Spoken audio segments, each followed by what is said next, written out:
నింద 2 hours run టైమ్‌తో థియేటర్స్‌లో release అయ్యి ఇప్పుడు ఈటీవీ విన్‌లో స్ట్రీమ్ అవుతుంది. వరుణ్ సందేశ్ గారి సినిమా కదా ఎంకరేజ్ చేద్దాం బావుంటాయి అనే స్టార్ట్ చేశా ఒక నమ్మకంతో. చూసాక నాకైతే అస్సలు నచ్చలేదు గైస్. ఈ నింద చూసినందుకు నన్ను నేను నిందించుకున్నా. స్టార్టింగ్ పోర్షన్స్ ఒకటి బాగున్నాయి.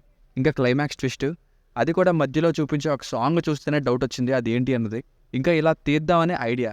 సో ఈ విషయాలు తప్పితే మిగతా సినిమా అంతా బోరింగ్గానే ఉంది. With no thrills, no tension, no proper investigation, moreover with no background music, filled with inconsistent writings. అసలు ప్లస్ పాయింట్స్ ఏం చెప్పాలి అని ఆలోచిస్తే ఏమీ తట్టట్లేదు. అసలు ఎలా స్టార్ట్ అవుతుందంటే కొందరు హోస్టేజెస్ అందరినీ కిడ్నాప్ చేసి ఒక దగ్గర కుర్చీల్లో కట్టేసి ఉంచుతారు. వాళ్ళ నుండి నిజాలు తెలుసుకోవడానికి ఒక లీడ్ చేస్తూ భయపడుతుంటారు. అంటే ఈ సెటప్ని ఆల్రెడీ ప్రతినిధి, వీరభోగ వసంతరాయలు, మనీ హీస్ట్, మొన్నొచ్చిన విరాజీ, ఆఖరికి సన్ ఆఫ్ ఇండియాలో కూడా చూసాం. ఎప్పుడైతే ఇలా స్టార్ట్ అయిందో మనకి వెంటనే మైండ్లోకి వచ్చేది ఏంటి, ఏదో తప్పు చేసి ఉంటారు అది ప్రూవ్ చేస్తాడు అని. కానీ ఆ ప్రూవ్ చేసే ప్రాసెస్లో ఈ బాలరాజు అనే వ్యక్తి మర్డర్ చేయలేదు అని నిరూపించే ప్రాసెస్ ఏదైతే ఉందో, ఏదో లంచ్కి ఇన్వైట్ చేసినట్టు కూర్చోబెట్టి మాట్లాడతారు హోస్టేజెస్తో.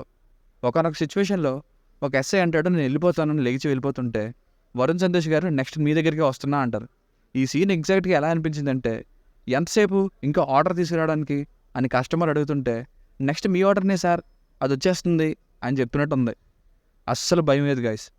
యాక్టింగ్ వైజ్ స్టార్టింగ్లో స్పెక్ట్స్ పెట్టుకుని తాళ్ళు లాగడానికి ట్రై చేసే యాక్టర్, ఇంకా ఛత్రపతి శేఖర్, తనికెళ్ళ భరణి గారు ఇలా కొందరు బాగా చేశారు.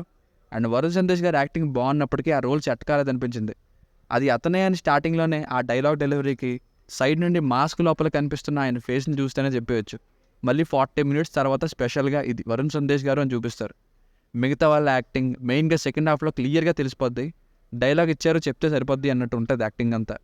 ఫ్యామిలీతో చూడొచ్చా అంటే మధ్యలో ఎస్ఐ రోల్లో చేసిన అతను ఒక వల్గర్ వర్డ్ యూజ్ చేశారు. అదొక్కటి తప్పితే మిగతా సినిమా అంతా అడల్ట్ కంటెంట్ ఏం లేదు. ఇక డైలాగ్స్ అయితే మరీ రొటీన్గా ఉన్నాయి. అసలు ఎమోషనల్ అవ్వం ఎక్కడా కూడా. Predictable treatment and boring narration. అసలు హోస్టేజెస్ భయపడుతున్నారు అనే అనిపించలేదు. సో ఇలా ఉంటే ఇంక మనం మూవీకి ఏం కనెక్ట్ అవుతాం? ఎలాంటి ఫీల్ వచ్చిందంటే ఆ నిజమేదో చెప్పేస్తే ఇంక సినిమా అయిపోతుంది కదా, దాన్ని ఎందుకు ఇంతవరకు డ్రాగ్ చేయడం అనే ఫీల్ వచ్చింది. సో ఫైనల్గా మూవీకి వర్డిక్ట్ ఏంటంటే స్టార్టింగ్, ఎండింగ్, ఇంకా సినిమాటోగ్రఫీ ఇవి తప్ప ఒక సరైన థ్రిల్లర్ని చూద్దామని ఈ సినిమాని చూస్తే అసలు థ్రిల్లింగ్ అనే లేదు. ఐడియా బాగుంది బట్ ఎగ్జిక్యూషన్ ఫెయిల్యూర్. దీనికి రేటింగ్ వచ్చేసి ఇది నా ఒపీనియన్ 2.25/5. మీకు కనుక నా రివ్యూ నచ్చినట్లయితే మరిన్ని రివ్యూస్ కోసం మన ఛానల్ని సబ్స్క్రైబ్ చేసుకోండి. Thank you.